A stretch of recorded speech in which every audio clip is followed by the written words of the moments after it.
অমরনাথকে বলা হয় তুষার তীর্থ। অমরনাথ বা অমরেশ্বর শিবের নাম অনুসারেই এই মহাতীর্থের নামকরণ। হিমালয়ের পাদদেশেই এই তীর্থের অবস্থান। হিমালয় কেবল প্রাকৃতিক সৌন্দর্যেরই আকর নয়, পক্ষান্তরে লক্ষ লক্ষ নরনারীর আধ্যাত্মিক পিপাসা নিবৃত্তির পুণ্যক্ষেত্র। শিব যেমন ধ্যানমগ্ন হয়ে আপন মহিমা আপনি উপভোগ করেন, তেমন হিমালয় যেন ধ্যানস্থিমিত নয়নে আপন সৌন্দর্যে ও মহিমায় আপনি মগ্ন। কত মুনি ঋষি সত্যানুসন্ধানী তাপস যুগ যুগ ধরে হিমালয়ের বুকে, কোথাও সুরধ্বনি তীরে, কোথাও বা নিভৃত গুহায় অবস্থান করে অনন্তের ধ্যানে বিভোর হয়েছেন। পবিত্র গাম্ভীর্যে ও অনাবিল আনন্দে পূর্ণ এখানকার আকাশ বাতাস। আচার্য শঙ্কর যেমন ভারতবর্ষের চার প্রান্তে চারটি মঠ স্থাপন করেছিলেন, যাদের প্রসিদ্ধ ধামের নাম নিয়ে, তেমনি ভারতের উত্তরাখণ্ডে আছে অন্য চার ধাম। ঐকান্তিক আগ্রহ ও ভক্তি নিয়ে ভারতের সর্বস্থান থেকে মানুষ ওই চার ধাম দর্শন করতে প্রতিনিয়ত গমনাগমন করছেন।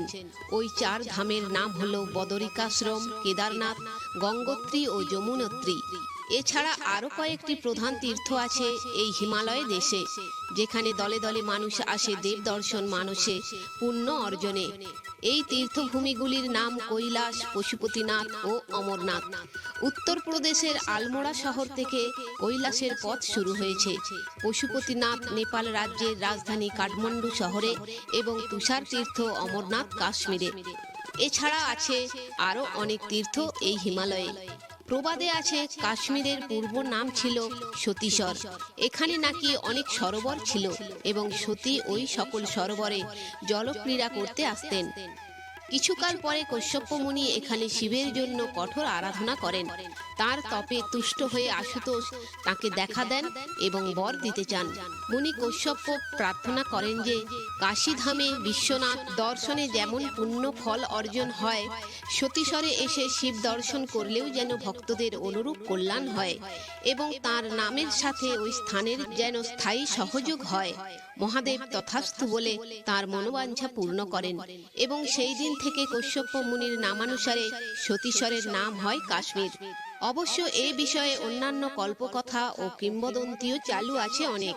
কাশ্মীরের রাজধানী শ্রীনগর থেকে পহেলগাঁও হয়ে অমরনাথ যেতে হয়। শ্রাবণ মাসের ঝুলন পূর্ণিমার দিন রাখি বন্ধন হয়। ওই দিনই অমরনাথ দর্শনের প্রশস্ত দিন, কারণ ওই দিনই নাকি দেবাদিদেব মহাদেব ওখানে তার স্বরূপ সম্পূর্ণরূপে প্রকটিত করেন। অবশ্য আষাঢ় মাসের পূর্ণিমাতেও অর্থাৎ গুরু পূর্ণিমাতে কয়েকজন যাত্রী দর্শন করতে যান। শ্রীনগরে দশনামী সাধু সম্প্রদায়ের একটি আখড়া আছে। এই অধ্যক্ষের পরিচালনাধীনে শ্রাবণ শুক্লা পঞ্চমীর দিন ছড়িজির শোভাযাত্রা বের হয়। দুটি রূপোর ছড়িকে মহাদেবের প্রতীক রূপে ওই দিন বিশেষ পূজা করা হয় এবং ছড়িকে পুরো ভাগে রেখে অমরনাথ যাত্রা শুরু হয়। কথিত আছে পুরাকালে দস্যু ও রাক্ষসের অত্যাচারে যাত্রীরা অমরনাথ দর্শনে যেতে না পারায় তপস্যা আরম্ভ করেছিলেন। তাদের কঠোর তপস্যায় মহাদেব সন্তুষ্ট হয়ে তাদের দুটি ছড়ি দিয়ে বলেন যে ওই ছড়িকে সামনে করে নিয়ে গেলে দস্যুরা আর বাধা দিতে পারবে না। তদবধি নাকি ওই প্রথা চালু হয়ে আসছে। যাত্রাপথে যেখানে যেখানে রাত্রে বিশ্রাম করা হয়, সেখানে সেখানে সুন্দর চন্দ্রাতপের নিচে ফুলমালা দিয়ে প্রথমে ছড়িকে স্থাপন করা হয় এবং সন্ধ্যায় আরাত্রিক ও ভজন করা হয়। আরতির পর অমরনাথ মাহাত্ম্য কীর্তন করা হয়। পহেলগাঁও হতে চন্দনবাড়ি, তারপর শেষনাগ এবং তারপর যেতে হয় পঞ্চতরণী।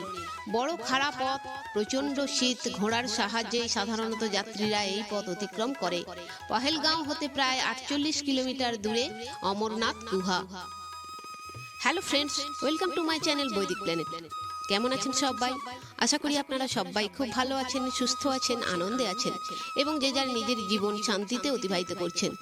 বন্ধুরা, আমার এই চ্যানেলে সহজ বাংলা ভাষায় বিভিন্ন প্রকার হিন্দু ধর্মশাস্ত্র যেমন বেদ, উপনিষদ, পুরাণ, রামায়ণ, মহাভারত, গীতা ইত্যাদি বিভিন্ন প্রকার ধর্মগ্রন্থ নিয়ে আলোচনা করা হয়।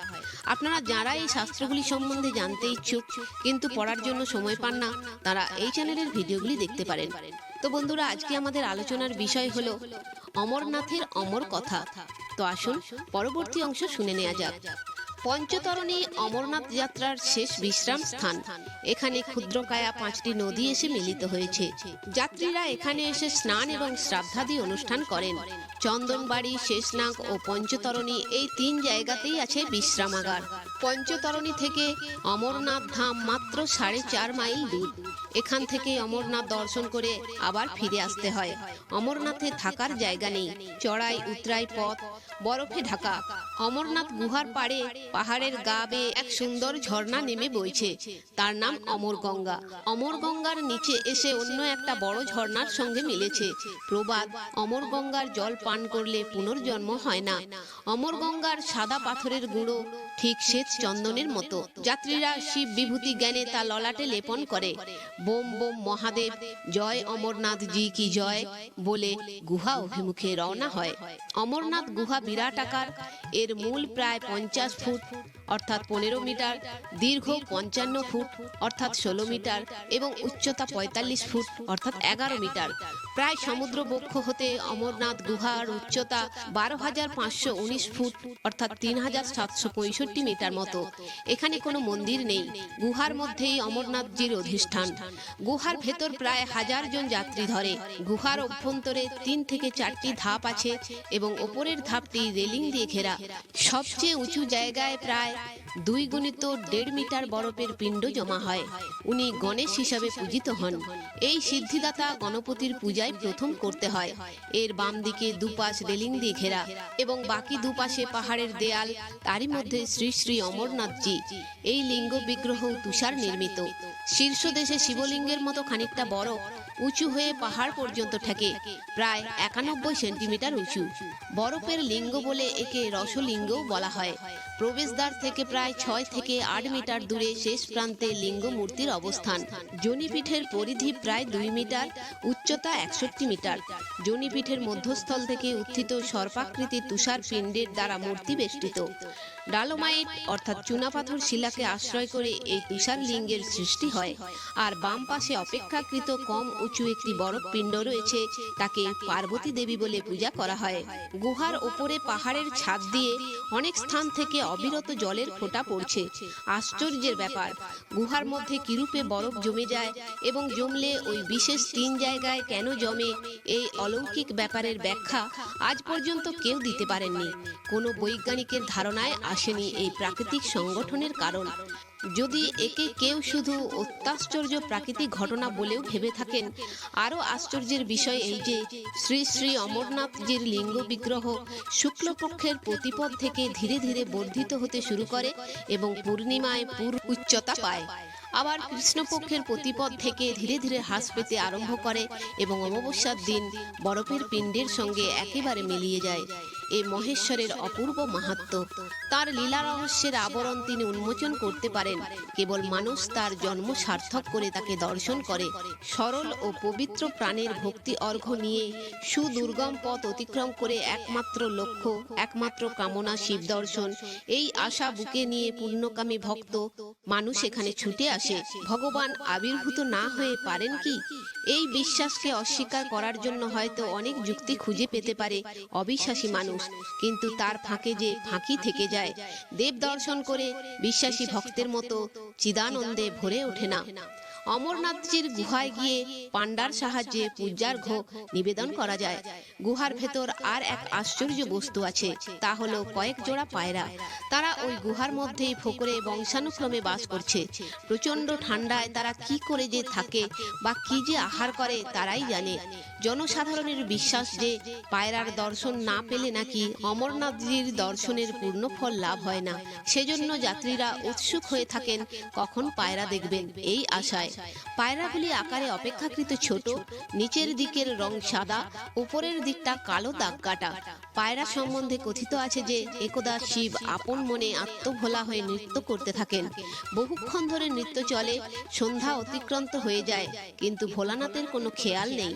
তিনি নৃত্য করেই চলেছেন। সময় মতো সন্ধ্যা আহ্নিক না করায় সেখানে উপস্থিত ডামরুক নামে শিবের এক অনুচর মনে মনে শিবের নাচ দেখে হেসে ফেলে। মহাদেব তা বুঝতে পেরে ক্রুদ্ধ হয়ে তাকে অভিশাপ দেন, এত স্পর্ধা তোর ডমরুক, তুই আমার অনুচর হয়ে আমাকেই উপহাস করিস? আমার প্রতি তোর এই ভক্তি? যা, তুই পায়রা হয়ে যা। তখন নিজের অজ্ঞানতাবশত ভুল বুঝতে পেরে মহাদেবের পদতলে ক্ষমা ভিক্ষা চেয়ে আছড়ে পড়ে ডমরু।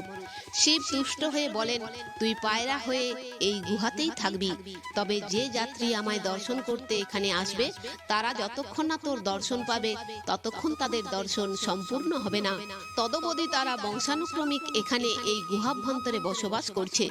অমরনাথ গুহার মধ্যে শৈত্য অত্যন্ত বেশি। জুতা পরে গুহায় প্রবেশ নিষিদ্ধ। যাত্রীরা পহেলগাঁও থেকে এক প্রকার খড়ের জুতো কিনে পরেন।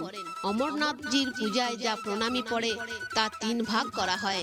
এক ভাগ পান মহান্তজি, দ্বিতীয় ভাগ পান পান্ডারা ও তৃতীয় ভাগ এক মুসলিম পরিবারকে দেয়া হয়।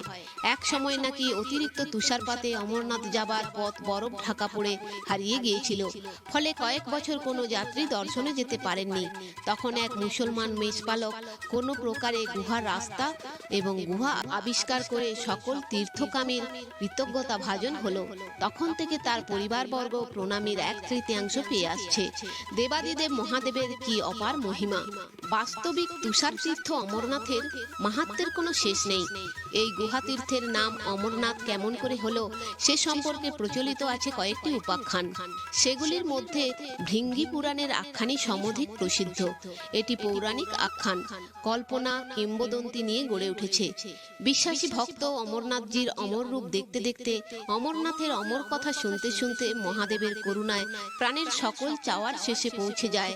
সব পেয়েছির দেশে আর যুক্তিবাদী যাদের মন দোলে বিশ্বাস অবিশ্বাসের দোলায়, তাদের যুক্তির গলি ঘুচিতেই ঘোরাই হয় সার। যে কাহিনী নিয়ে অমরনাথ কথা, তার মূলে আছে পার্বতীর অমর হওয়ার ইতিহাস। আমরা ইতিপূর্বে দেখেছি মৃত্যুঞ্জয় শিবের ভার্যা সতী অমর ছিলেন না। পার্বতীও অমরত্ব নিয়ে শিবকে বরণ করেননি। এ বিষয় নিয়েই অমরনাথের উপাখ্যান কথা। একদা কৈলাসে দেবী পার্বতী একাকী রয়েছেন, মহাদেব অন্যত্র কোথাও যেন গেছেন। এমন সময় নারদমুনি জয় শঙ্কর জয় বিশ্বম্ভর বলে কৈলাসে এসে উপস্থিত হলেন। শঙ্করকে না দেখে এবং পার্বতীকে একাকী চিন্তামগ্ন দেখে তিনি ভাবলেন হয়তো হরপার্বতীর কিছু মান অভিমান হয়েছে, এবং সেই কথা চিন্তা মাত্র তার মনে এক মতলব খেলে গেল। দেবর্ষি নারদ ভক্ত শিরোমণি, ভগবানের প্রতি তার ভক্তির তুলনা নেই। তাছাড়া শিবানুকূল্যে তিনি সঙ্গীত বিশারদ। তার মতো মন প্রাণ ভরিয়ে কেউ গাইতে পারে না, তার মতো মন ভুলানো কথাই বা কে বলতে পারে। কিন্তু এত সব ভালো ভালো গুণ থাকা সত্ত্বেও তার ছিল এক দুষ্টু বুদ্ধি। দেবতাদের পরস্পরের মধ্যে ঝগড়া বাঁধিয়ে রগড় দেখতে তার আর জুড়ি ছিল না, কিন্তু মতলবের মধ্যেও সর্বদা উকিদিত শুভ কামনা।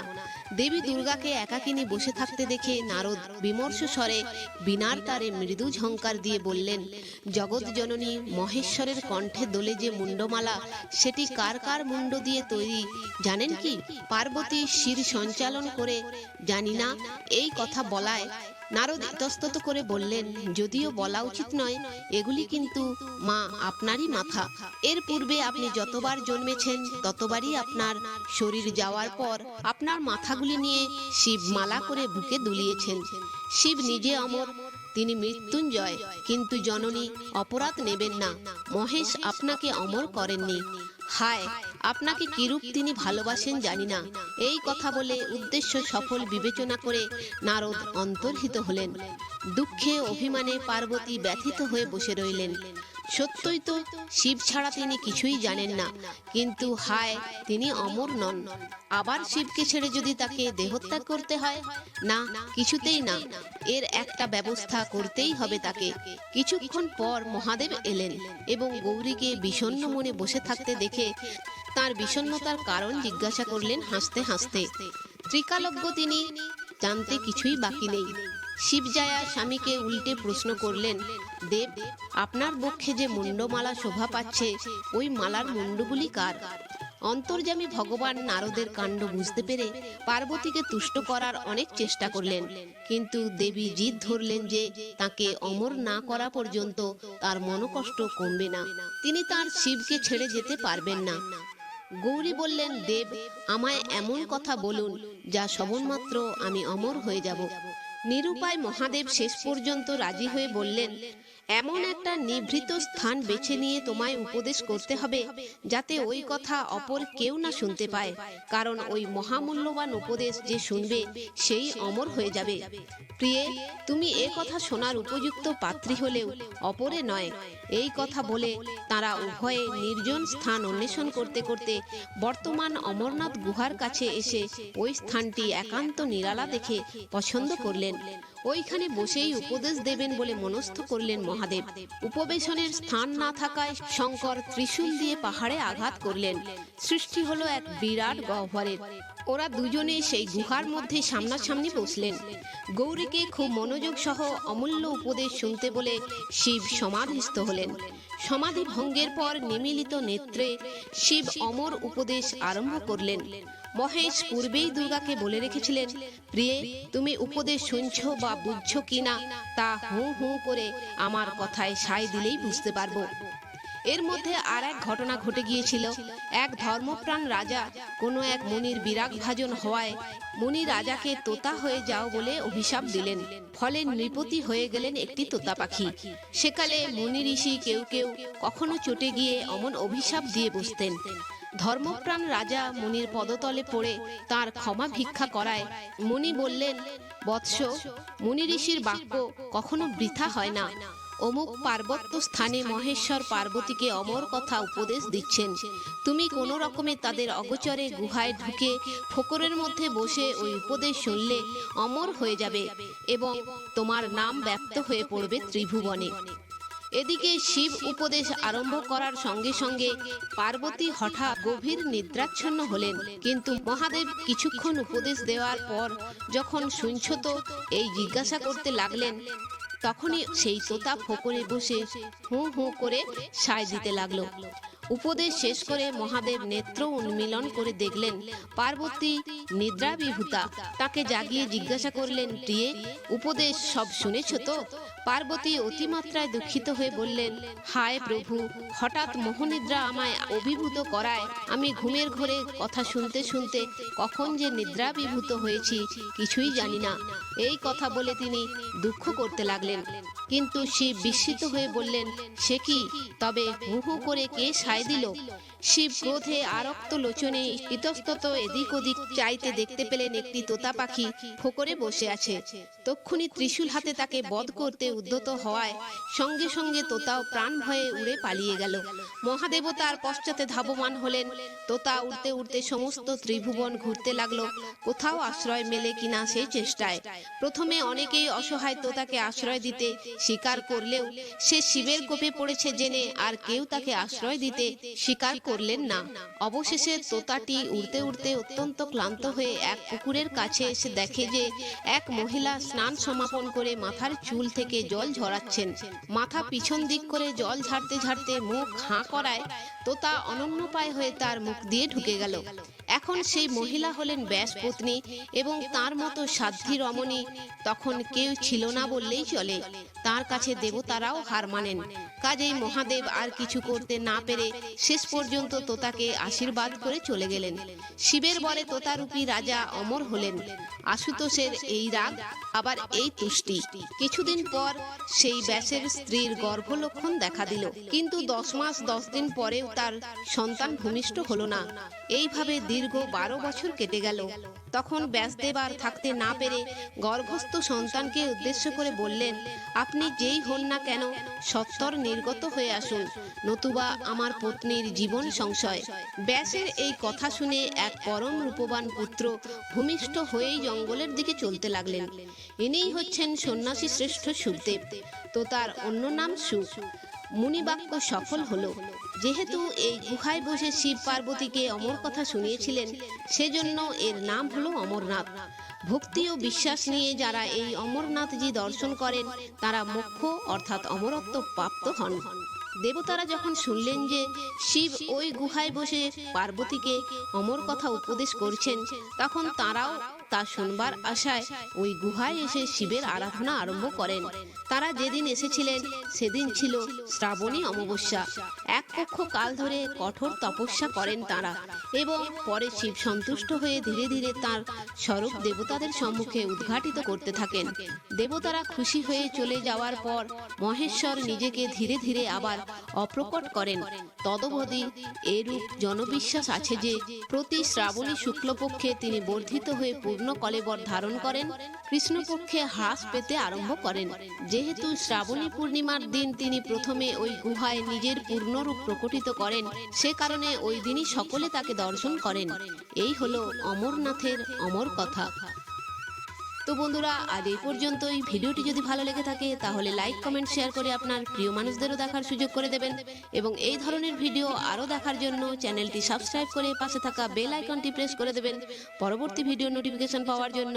সবাই ভালো থাকবেন, সুস্থ থাকবেন, আনন্দে থাকবেন।